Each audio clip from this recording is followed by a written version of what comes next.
Bienvenue dans cette nouvelle vidéo. Alors, dans cette vidéo, je vais aller droit au but. Je vais te donner trois métiers, trois ou quatre métiers que tu dois absolument faire si tu t'apprêtes à venir au Canada ou bien si tu es au Canada. Ce sont des métiers très payants. Mais il y a certains de ces métiers-là, si tu es quelqu'un, tu es, comment dire, si tu es fan du salariat, ok? Si tu es quelqu'un, tu ne supportes pas passer un mois sans salaire, ce métier n'est pas fait pour toi. Ok? Ce métier, c'est un métier très payant. Depuis que je suis rentré dans le domaine des... Depuis que je suis sorti un peu du domaine du salariat, je suis toujours salarié, je travaille toujours.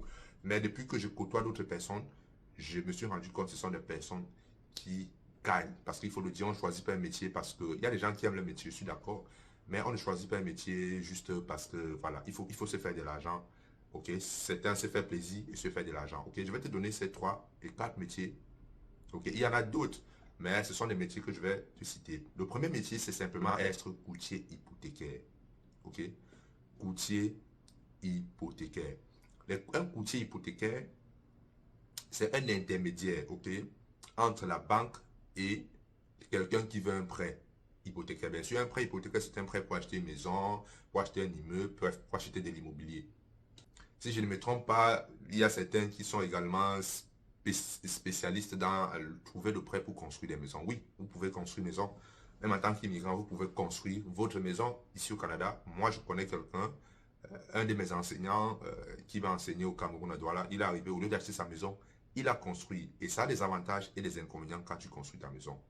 Peut-être je ferai une vidéo. Si ça vous intéresse, je ferai une vidéo dans le cas concret. Ben, écoute, je peux répondre à vos questions dans les commentaires. Donc, il y a également ce qu'on appelle le courtier hypothécaire. Un courtier hypothécaire, je répète, c'est un intermédiaire entre la banque et quelqu'un qui veut le prêt hypothécaire. Maintenant, il y a deux types de courtiers. Il y a les courtiers carrément indépendants. Il y a les courtiers qui sont liés à une banque. C'est-à-dire, le courtier travaille exclusivement pour la banque. C'est-à-dire, si tu veux le prêt, le courtier va te vendre uniquement les prêts de cette banque. OK? Maintenant, il y a les courtiers indépendants. Lui, il a le contact avec plusieurs banques et avec plusieurs prêteurs. Parce qu'au Canada, il y a deux types. Il y a les banques, OK, des banques normales là, par exemple comme RBC, Desjardins et autres, les banques. Non. Maintenant, il y a d'autres, ce qu'on appelle des banques alternatives, des banques en ligne. Il y a également des prêteurs privés. Un prêteur, un courtier hypothécaire qui n'est pas lié à une banque, a un regard sur tout et peut te trouver, par exemple, si tu veux une maison, si la banque, une banque A te dit, OK, je te prête 100 000 $ à 5%, lui, il est capable d'aller te chercher une autre banque qui va te prêter à 4,5%. OK? Faites un peu 0,5% sur 100 000 $. Vous voyez l'économie qui vous fait faire. Donc, c'est important de bien choisir, c'est important, n'est-ce pas, de bien choisir son courtier. Maintenant, c'est un métier que toi également, tu peux le faire. Est-ce qu'il y a une formation? Oui, il y a une formation pour le faire. C'est un métier, l'avantage, c'est que tu peux travailler comme indépendant. Okay? Tu peux travailler et tu es payé à la commission. Tu es payé à la commission. OK? Plus le prêt est gros, plus la valeur du prêt est gros, plus la commission est élevée. Il y a des gens qui font ce métier à temps plein, hein, ok, qui se sont dédiés à ce métier. C'est leur activité, euh, leur activité quotidienne chaque jour. Mais il y a des gens qui ont leur travail à côté et qui le font également à temps partiel. Ok, c'est quelque chose qu'il faut penser. Je fais parce que j'ai remarqué que c'est un métier que nous, en tant qu'immigrants, nous ne sommes pas trop représentés dans ces métiers. Or, ce sont avec l'immigration qui arrive au Canada, il y aura beaucoup d'immigrants. Et j'ai remarqué quelque chose dans le business. Les gens, les gens vont faire beaucoup plus affaire avec les gens qui leur ressemblent. OK? Les gens vont faire beaucoup plus affaire avec les gens qui leur ressemblent. Vous comprenez ce que je veux dire? Je ne suis pas en train de dire que vous n'allez pas faire l'affaire. Non, moi, je fais affaire avec les gens d'autres communautés parce que je vais souvent chercher des compétences dans d'autres communautés qu'il n'y a pas dans ma communauté. OK? Mais j'ai remarqué de façon générale que les gens font souvent affaire avec les gens qui leur ressemblent. OK? Quand je dis ressemble, ce n'est pas uniquement parce qu'on est africain, non. Même lorsqu'on parle la même langue, c'est un trait de ressemblance. Lorsqu'on est je vais dire quoi, lorsqu'on vient du même pays, c'est un très bon. Les gens, donc, c'est un métier, il y a beaucoup d'immigrants qui arrivent. Si tu es au Canada où tu t'apprêtes d'arriver, c'est un métier que tu peux. L'avantage, c'est que tu peux le faire à temps partiel pendant que tu as ton travail à côté et tu es payé à la commission. Ok, tu imagines, tu es payé à la commission. J'ai dit ça, ça a l'air facile, c'est très payant, mais il y a du travail derrière. Le deuxième métier que tu peux faire et qui est aussi extrêmement payé, c'est courtier immobilier. On appelle ça généralement dans certains pays les agents d'immeubles. L'intermédiaire entre quelqu'un qui vend sa maison et quelqu'un qui va acheter. C'est également un métier qui n'est pas différent en termes de temps. Tu peux le faire, je connais des gens qui le font à côté de leur métier des salariés et ils le font à temps partiel. OK? Et une fois de plus, ce métier, tu es payé à la commission. La commission, généralement, varie entre 2 et 5%. Donc, tu te rends compte que si tu fais une transaction de 500 000 dollars, tu as 5%, c'est facile de faire les calculs.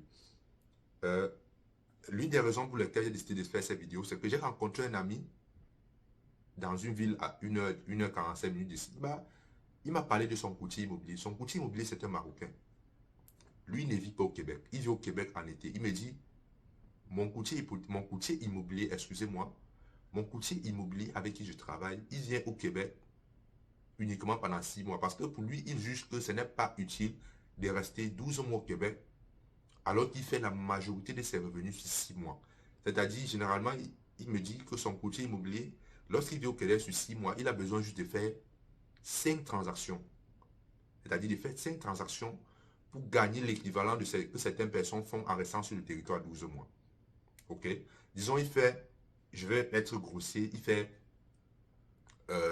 disons, la moyenne des salaires au Québec, c'est dans les 30 000, 30 à 40 000 dollars par an. Je dis en moyenne, ça c'est Statistique Québec qui le donne. Imagine qu'il vient, il fait 4 transactions. OK? 4 transactions de 200 000 dollars.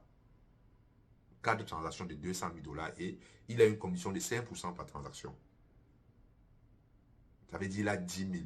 10 000 fois 4, ça fait 40 000 dollars. Il a besoin de faire 4 transactions. Et il n'a pas besoin de passer 6 mois sur le territoire, 12 mois sur le territoire pour le faire. OK? Donc, c'est une activité que tu dois planifier. Il y a un cours qui se fait pour être courtier immobilier. C'est un cours, ça ne pense pas que ça dure 6 mois. Tu le fais et puis tu commences à travailler. Bien sûr, avec cette activité-là, tu es catalogué comme travailleur autonome et tu as les impositions qui vont avec. Mais ça a des avantages. OK? Donc, l'autre métier que tu dois absolument faire, c'est l'assureur. OK? Tu as travaillé pour une compagnie d'assurance. Ce n'est pas différent. Tu vends les assurances d'une autre compagnie. Tu es également payé à la commission. L'avantage, c'est que tu es payé à la commission. Tu as formé gratuitement et pendant ta période de formation, tu es payé. J'ai actuellement un ami, un collègue qui le fait. Il est payé pendant la période de formation. Il est payé.